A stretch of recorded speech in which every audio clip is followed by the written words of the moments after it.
जादूगरनी की तोता। पहाड़ के ऊपर एक मकान बना हुआ था। उसमें चित्रकला नाम की एक जादूगरनी रहती थी।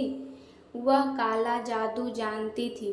पहाड़ के नीचे तलहटी में एक गांव बसा हुआ था, जिस पर जादूगरनी ने अपने जादू से कब्जा किया हुआ था। गांव के लोग जादूगरनी से बहुत डरते थे। उन्हें पता था कि अगर जादूगरनी को गुस्सा आ गया तो अपने जादू से पूरे गांव को खत्म कर सकती है। इसीलिए गांव वाले जादूगरनी को खुश करने के लिए उसकी हर बात मानते थे। गांव वाले जितना भी कमाते थे, उसका एक बड़ा हिस्सा जादूगरनी को देना पड़ता था। कई सदियों से ही परंपरा चली आ रही थी। गांव के लोग जवान से बूढ़े होकर मर जाते थे, लेकिन जादूगरनी हमेशा जवान और खूबसूरत बनी रहती थी। इसका राज्य कोई नहीं जानता। इसकी गांव के एक घर में राहुल नाम का एक बच्चा रहता था। उसके पिता खेत में काम करते करते चल बसे। पिता के मरने के बाद राहुल ने खेती का काम संभाल लिया, लेकिन जितना भी अनाज वह मेहनत करके उगाता था, उसका एक बड़ा हिस्सा जादूगरनी को देना पड़ता था। एक दिन राहुल ने अपनी माँ से कहा, माँ, ऐसे तो हम कभी चैन से रह नहीं पाएंगे। इस जादूगरनी के कारण मेरे पिता की मृत्यु हो गई और अब मैं भी इसकी गुलामी कर रहा हूँ।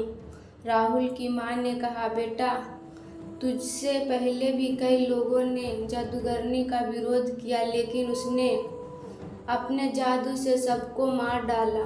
हम कुछ नहीं कर सकते हैं। राहुल ने माँ की बात को बीच में काट कर पूछा, लेकिन माँ, कोई तो रास्ता होगा इस सबसे बाहर निकलने का। राहुल की माँ बोली, बेटा, मेरी बात मान, चैन जैसा चल रहा है चलने दे। राहुल उस समय तो चुप हो जाता, लेकिन उसके मन में जादूगरनी से गांव वालों को छुटकारा दिलाने की बात घर कर गई।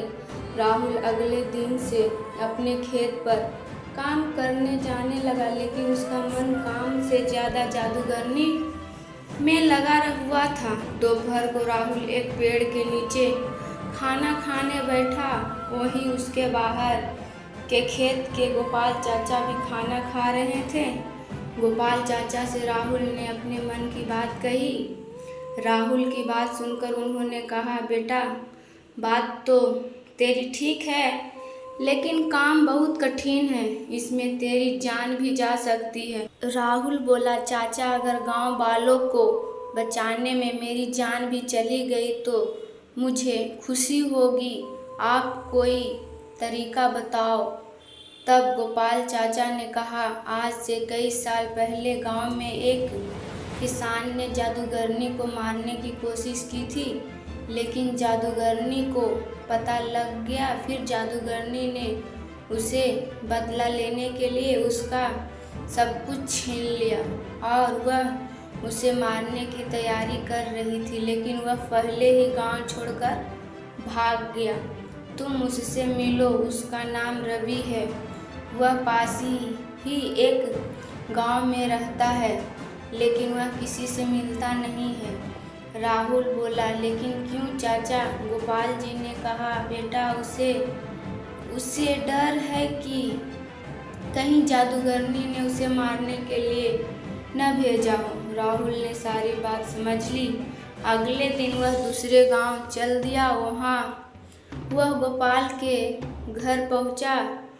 बहुत विश्वास दिलाने के बाद रवि ने राहुल से बात की। रवि ने कहा, मैंने एक बार रात को जादूगरनी के महल में जाकर उसका गला दबाया, जिससे वह सोते सोते मर जाए, लेकिन वह मरी नहीं, क्योंकि उसने अपने प्राण एक तोते में रखे हैं। राहुल को बहुत आश्चर्य हुआ। उसने पूछा, लेकिन ऐसा क्यों चाचा? रवि ने आगे बताना शुरू किया। बात यह है कि जादूगरनी हमेशा जवान और खूबसूरत बने रहना चाहती है, लेकिन उसका जादू अपने ऊपर नहीं चलता, इसीलिए उसने उस तोते को पाल रखा है, उसे जादू से जवान बना रखा है।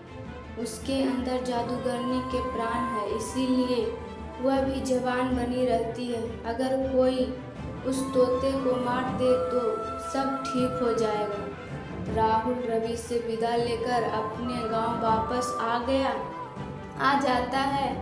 रात होते हुए चुपचाप जादूगरनी के महल में पहुंच जाता है। वहां देखता है कि जादूगरनी सो रही है और उसके पास ही मेज पर एक पिंजरा था जिसमें वह तोता था। राहुल तोतों को हरी मिर्च खाने को देता है। तोता बहुत खुश हो जाता है। फिर राहुल उससे कहता है, तुम कब तक इस पिंजरे में रहोगे? तुम चाहो तो मैं तुम्हें आज़ाद कर सकता हूँ। तोता बोला, मुझे कोई भी इस कैद से बाहर नहीं निकाल सकता। राहुल बोला, कोई तो रास्ता होगा। तोता ने कहा, अगर कोई मुझे मार दे तो मैं आज़ाद हो सकता हूँ। मैं मर गया तो जादूगरनी की जान चली जाएगी। उसकी जान जाते ही मैं दोबारा जिंदा हो जाऊंगा, क्योंकि मेरे अंदर तो दो जान है। राहुल ने पूछा, लेकिन तुम्हें कैसे मारा जाए जिससे तुम्हें तकलीफ ना हो? तोते ने कहा, तुम किसी तरह इस कमरे में धुआं भर दो, दम घुटने से मैं मर जाऊंगा। राहुल सारी बात सुनकर वापस आ जाता है।